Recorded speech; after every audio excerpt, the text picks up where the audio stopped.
My name is Kia Hagley. I am a senior biology and health education double major here at Howard. I will be finishing in May, so I'm excited for that. And I currently serve as the vice president of the Nubia International Sorority Incorporated. It's been an interesting semester. Everything is online, interesting, yeah, actually. But we are so happy to be able to continue and to do all this with everyone in this virtual space. So throughout the semester, NIS Inc., we aim to unite and bring healthy conversations to our Howard University community. So during our first NIS talk, we met Chidera, and she is the president of ASA.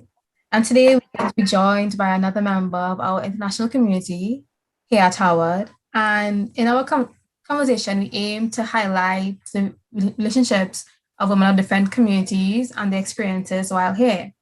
So right now, we come to the end of Women's History Month, and we really want to highlight women who are breaking barriers, women who are just starting to find themselves, women at the top, women who are now rising, women who are experiencing dry spells, and those who are their creative peaks. We celebrate tall women, we celebrate strong women, short women, women near to us, women far from us. Right now, we want to celebrate women across cultures and women who really aim to share their world with us, women who are not sure about what they want to achieve in life, and women who are there for those women as mentors. So, what we really want to come together to do is to celebrate and say hats off to the women on Howard's campus and what they bring to the table. So, as we know, Howard is home to a lot of students from all over the world. So, we have students from the shores of the Caribbean to the African continent to the streets of Asia.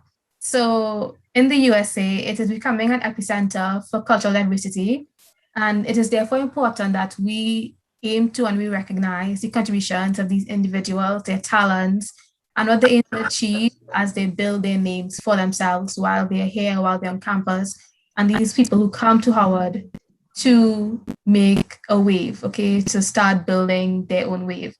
Is Crystal Foy. She's a Juniors Honors International Business major and Spanish minor at Howard University. She was born and raised on the beautiful island of St. Croix in the US Virgin Islands, for those of you who may not know. Crystal is very interested in consulting, human resources, and marketing because she's intrigued by intricate problem solving, understanding the process of decision making, and enjoys learning how to increase the effectiveness and efficiency of businesses. She hopes to expand on these interests during her internship as an HR intern at Citi this summer. At Howard University, Crystal currently serves as the Vice President of the Caribbean Student Association, the Director of the School of Business Student Council International Experience Committee, and the Vice President of Scholarship and Awards in the International Fraternity of Delta Sigma Pi. She previously served as Miss EHU Caribbean Student Association from 2018 to 2020, as a whole 2 years. Crystal is very passionate about raising Caribbean cultural awareness, improving the experiences of Caribbean and international students on campus, and learning ways to improve the economies in the Caribbean. She hopes to eventually return home with more knowledge from first-hand experiences around the world and assist the Caribbean in becoming more economically stable and integrated into our world's interdependent economy. Crystal, can you please take it away? Thank you, Johanse. So good evening, everyone. As Johanse mentioned, I am Crystal Foy, and I'm very honored to be the keynote speaker in this series for today. So I'm just going to start off with, some background information about myself, and then I'll go into my experience at Howard, and then elaborate more about my passions that Johanse mentioned before. So as Yo-Yo said, I was born and raised in St. Croix, USVI. My mother is from St. Kitts and my father is from Tortola, BVI. So born and raised on a small island from parents who were born and raised on small islands as well. My mother was a teacher and later an assistant principal, and my father is a veteran and was a fire lieutenant prior to his retirement. So growing up was always a lot of structure in my household, a lot of push for me to aim towards high goals and always take every opportunity. Both of my parents were very supportive and very much wanted me to expand the horizon past just, home. So for most of my life, I actually didn't know what Howard University was until I was a sophomore in high school. I didn't know what a HBCU was until I was a sophomore in high school.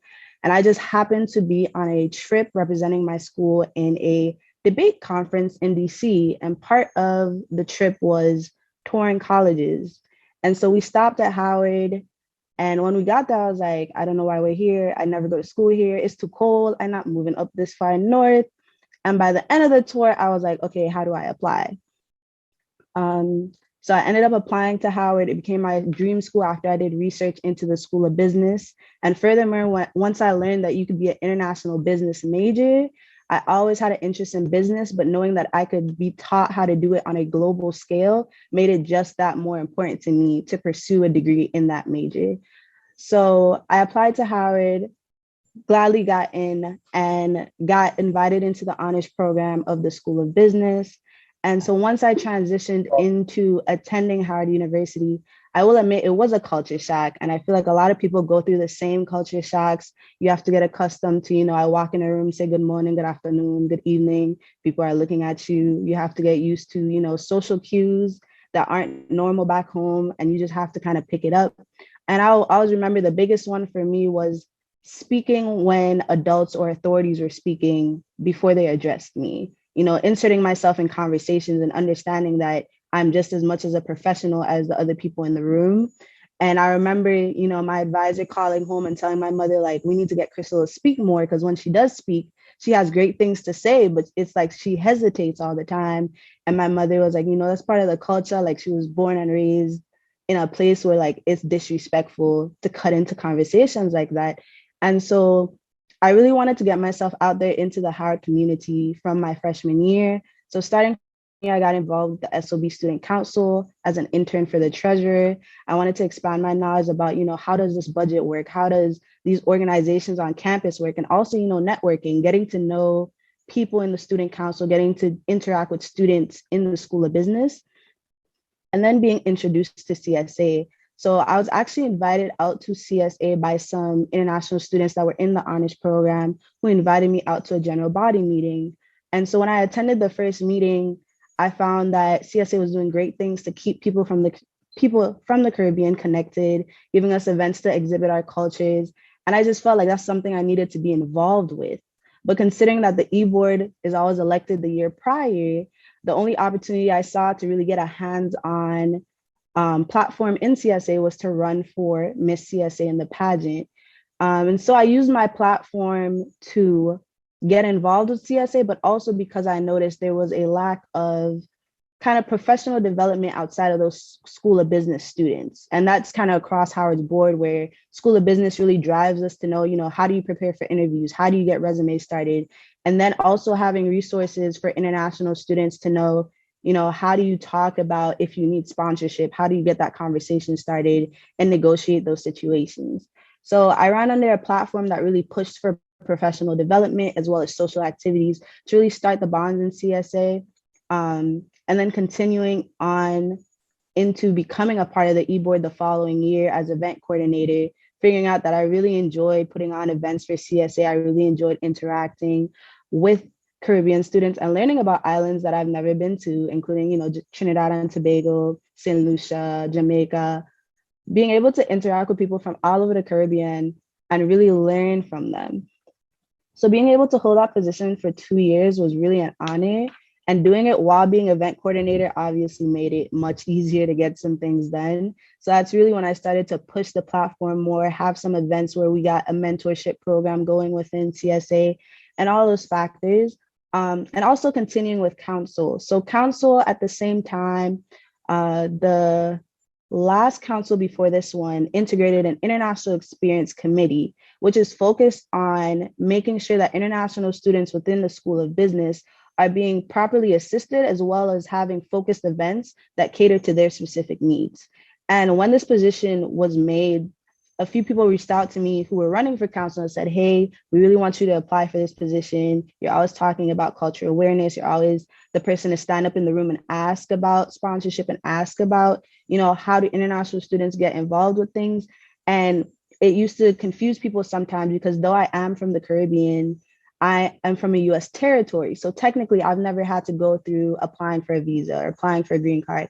I've had citizenship since I was born. But considering that both my parents were born outside of the US, and I've seen, my cousins, my relatives have to go through those types of situations, to me, that conversation always needs to be had, because to me, international students bring a value that just can't really be matched. The fight, the grind that international students have is something that people really admire, and I feel like should always be integrated into the conversation. So running for that position made it so that I could work directly with professors within the School of Business to try to ensure that they're properly catering to students, holding events and conversations so that I could talk to the administration about steps that could be taken to properly assist international students, and trying to expand that even outside of the School of Business.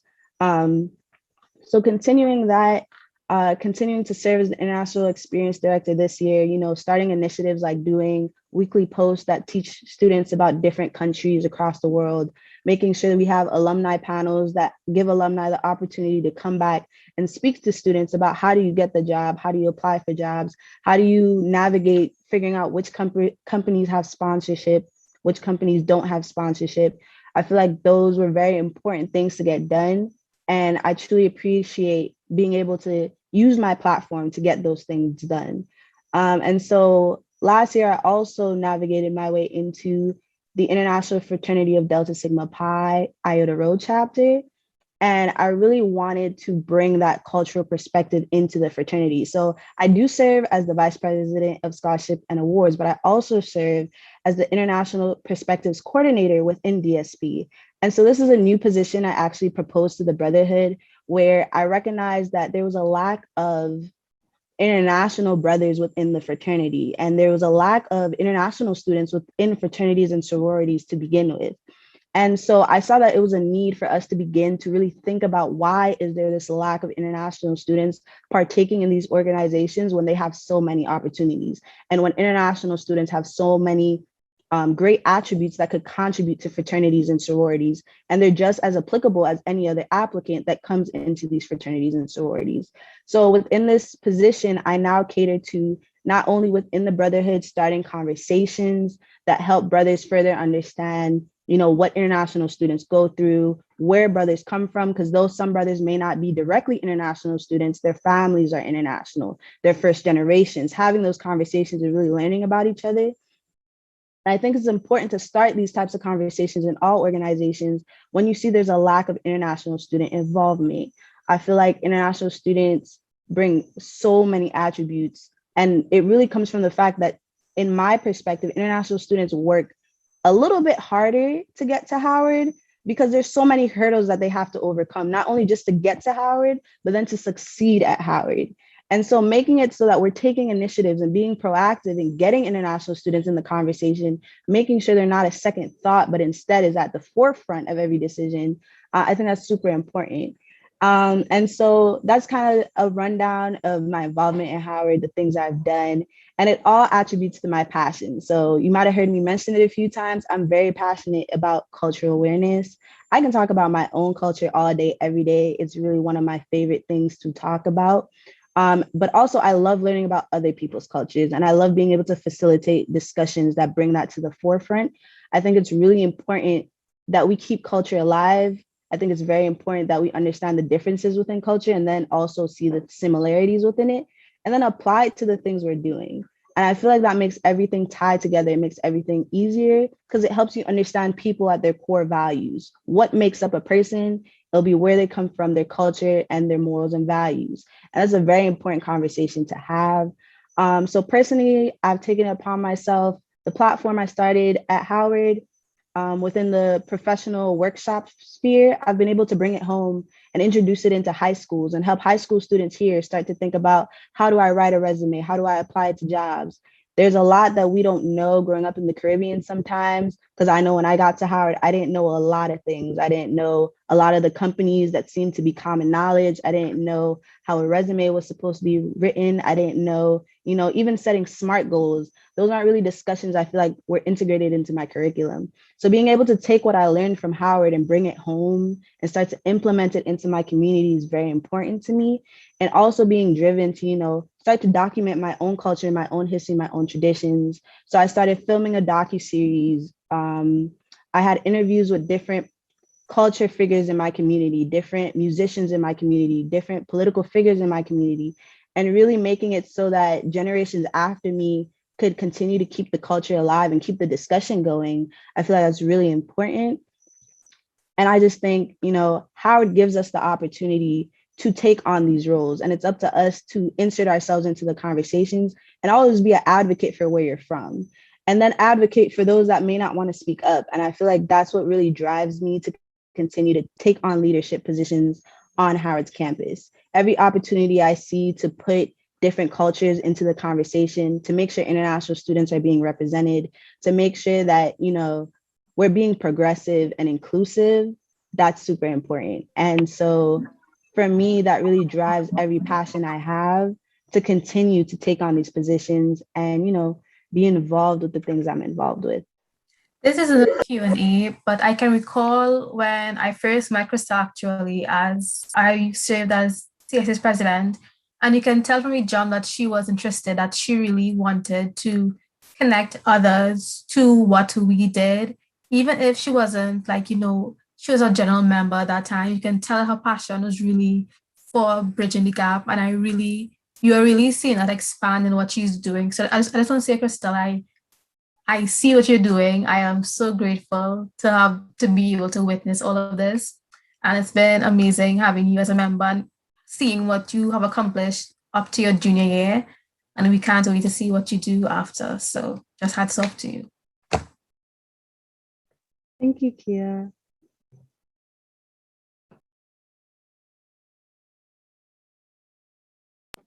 I have a question. How do you manage to do all those things? Like, do you have a planner? Do you keep everything in your head? Do you rely on your friends, or what do you do? Yeah, so I do indeed have a planner. I live and breathe by my planner. If it's not written in the planner, it's probably not going to happen. And also I tend to, now I have a good practice of budgeting time in terms of, to me, during the week, you should treat every day like a work day. And so I tend to wake up around 8 a.m. every day and just kind of keep going till around 10 to 11 p.m. every day from Monday to Friday. So that could be everything from classes to, scheduling meetings in between classes, sending emails, writing proposals, all those things will be planned out in my planning to keep me on top of not only, my grades, but also making sure that I'm being effective and efficient in the organizations that I'm a part of.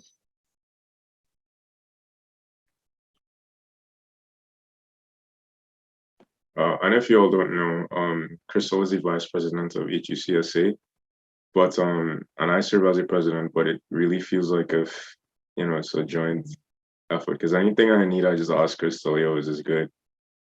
Should we post this? Should we do this? So, big respect. And you are definitely somebody that I look up to at Howard. Yeah, don't make me blush on the Zoom. I have a question as well. So in terms of all that you're doing, so I know, well, not that I know, but in my experience at Howard, so many things that I've been doing, it's mostly short term. So do you have any plans for what you're doing, especially with bridging the gap in terms of long-term development? So are there any projects that you might be working on right now?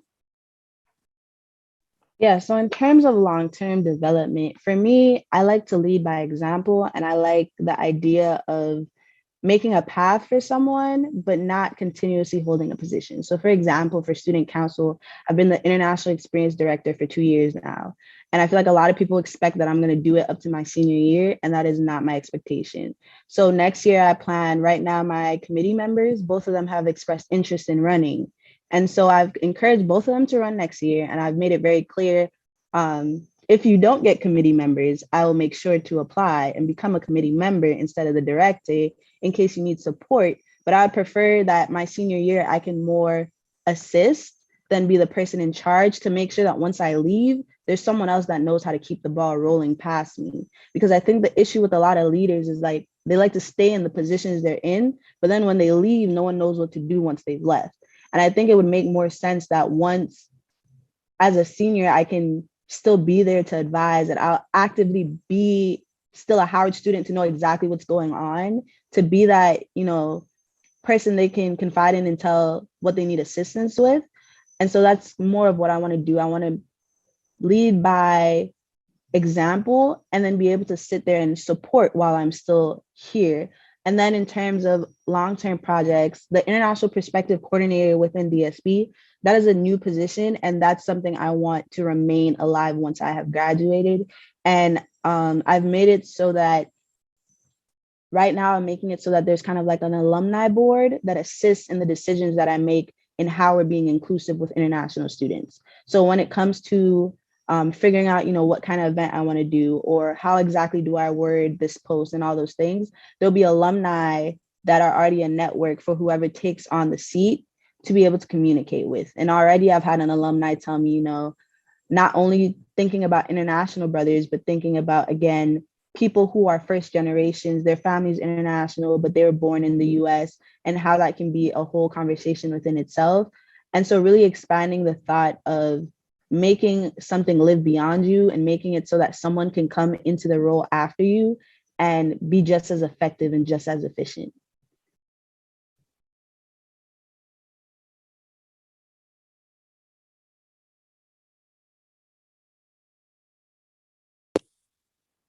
Hi, good night, Crystal. My name is Consolita Walters Moore. If I was a student just attending Howard, what would be 2 or 3 things you will tell me that I need to know or be aware of so I could be successful in the business program or in any program at Howard? So, hi, mommy. So, if you're a student at Howard, I would say that you need to make sure to take advantage of your network and do not be afraid to rely on said network. I feel like the best thing that I've done at Howard is network, get to know a lot of people and make real, genuine connections with people. Like, don't be fake. Don't just talk to someone because you need something, but those genuine connections will not only help you when you have questions because you'll know who to go to, but also help you in those rough patches. So, in terms of, needing advice or needing something to get done, I know if I needed to figure out how to get something done for international students, I can talk to Kia, I can talk to Johanse, I can talk to Chad, I can talk to David. And these are people I met at Howard who I know have the similar passions to me, but also in terms of navigating SOB, meeting people like Shanice Sinclair and Dylan Paul in the honors program.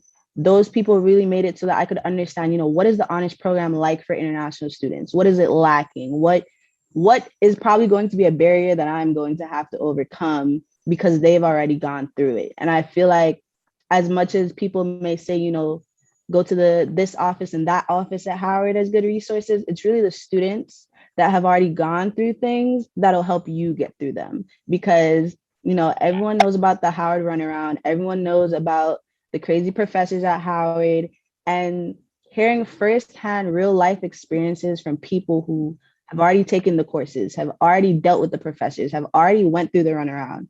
Those to me are the more direct answers than actual administrators at Howard. And those people are probably why I've been able to make it as far as I have, because they've told me, this is how you can be successful. Take this and build on it. And so that would be my answer. Make sure you network and don't be scared to try something out of your comfort zone, because that's what the pageant was for me. Johansa could tell you, and I mean, my mother's on this call, so I'm going to embarrass her a little bit. But when I called home and was like, Mommy, I think I'm going to do a pageant, her first answer was, you got to walk in heels, right? And I was like, yes, I know I have to wear heels. And she was like, you can walk in heels now? And I was like, ma'am, I'm going to figure it out. That's the smallest barrier here.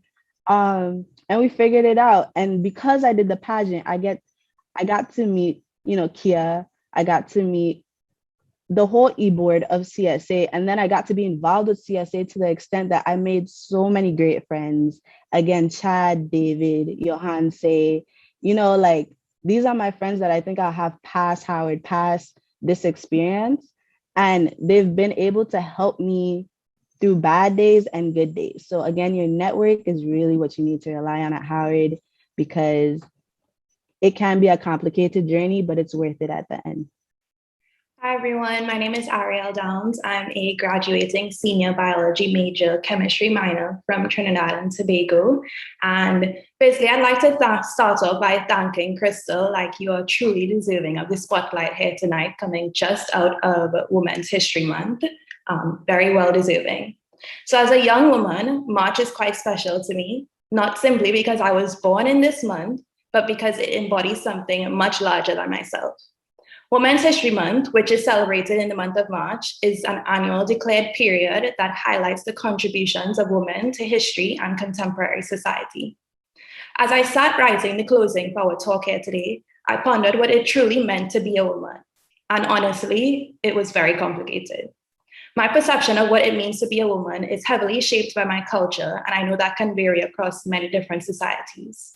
But some things I know that hold true for us all is that being a woman means that I'm a force to be reckoned with, I'm a problem solver, and I contain a multitude of assets. In the year 2021, being a woman is both a wonderful and dangerous position to be in. We see the injustices and attacks that women experience each and every day, so we must find it within ourselves to be resistant to misogyny and inequalities and unapologetic about our decisions and choices. An event like this, one in which we choose to commemorate women and celebrate women for an entire month, is crucial. It allows us to highlight the tremendous female figures and leaders, much like Crystal, shining a light on the greatness women can accomplish and showcasing their brilliant minds. This talk allowed and continues to allow us to give female student leaders in our own community a platform to discuss their passions and aspirations. Events like this are necessary in our journey towards empowering women. As a sorority, today's event was reflective of our mission statement, which aims at encouraging women to reach their full potential, creating a lifelong network of support, and safeguarding unlimited opportunities for women of various backgrounds and professions. I hope that everyone here today, particularly the women, walk away from today's event inspired to carry out this message. I would like to thank Crystal, the Caribbean Student Association, and everyone who worked behind the scenes to make today's talk possible and to allow us to host such a special event.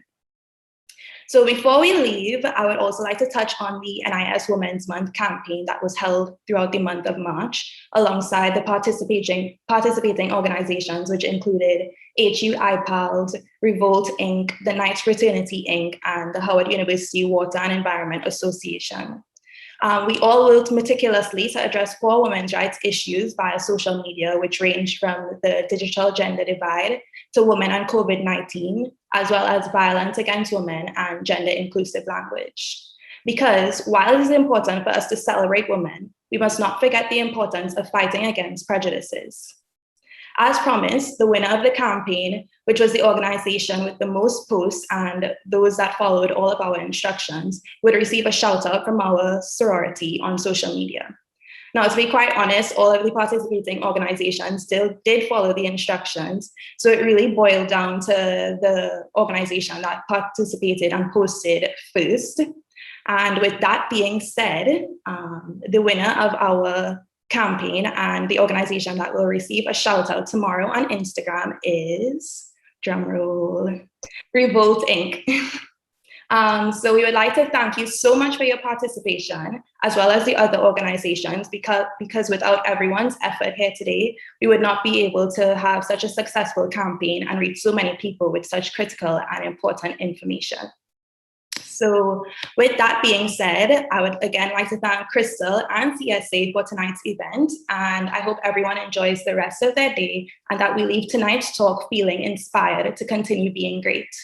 And to take the time today to simply reflect on the importance of Women's History Month as a Howard community was a fundamental step towards doing that. Thank you so much.